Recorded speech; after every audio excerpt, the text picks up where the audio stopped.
Hariom. AK Ramesh, மலேசிய இந்து தர்ம மாமன்றம். இன்றைக்கி இங்கே கந்தன் காவடி பட்டறை ஒன்று நடந்துகிட்ருக்குது. இந்த பட்டறை பல இயக்கங்கள் சேர்ந்து இந்த ஆலயம், இந்த போர்க்கலையில் இருக்கிற இந்த சுப்பிரமணிய ஆலயம், அப்புறம் மற்ற இயக்கங்கள்லாம் சேர்ந்து நடத்திட்டு இருக்காங்க. குரு நளினி அவங்க தான் இதை முக்கியமாக நடத்தியிருக்காங்க.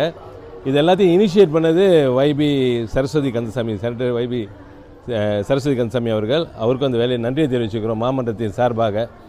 இந்த நம்முடைய சமயம் இது இந்து சமயம், இது தொன்மை வாய்ந்த சமயம். ஆதியிலேருந்து வந்தனால நிறைய விஷயங்கள் இன்றைக்கி மாறி போயிருக்குது. இதெல்லாம் சரி பண்ணணும்னு நினைக்கிறோம். இளைஞர்களை நல்வழிப்படுத்தணும், அடுத்த தலைமுறையினரை நல்வழிப்படுத்தணும்னு பார்க்குறோம்.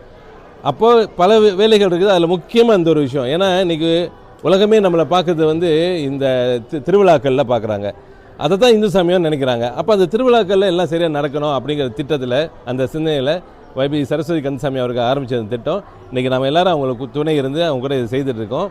இதன் வழியாக வருங்கால சமுதாயத்துக்கு உண்மையான இந்து சமயம் என்னது, இந்து தர்மத்தில் சேர்ந்தவங்க எப்படிப்பட்டவர்களாக இருப்பாங்க, நல்ல நெறிகளோடு எப்படி இருப்போம், ஒவ்வொரு திருவிழாவும் ஒவ்வொரு சமய கூடுதல்கள்லையும் இது முறையாக நடத்தப்படணுங்கிற சிந்தனையை வச்சுக்கிட்டு ஒன்று ஒன்றா சரிப்படுத்தல.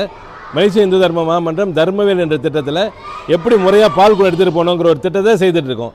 அதே மாதிரி இப்போ கந்தன் காவடி அப்படிங்கிற இன்னொரு திட்டம், எப்படி முறையாக காவடி எடுக்கிறது வந்துட்டுருக்கு. இப்படியே ஒன்று ஒன்றா செய்து இந்த இந்து சமுதாயத்துடைய மாண்பை உலகத்திற்கு காட்டுவோம், இந்த மலேசிய மண்ணிலிருந்து காட்டுவோம் நண்பரே. நன்றி.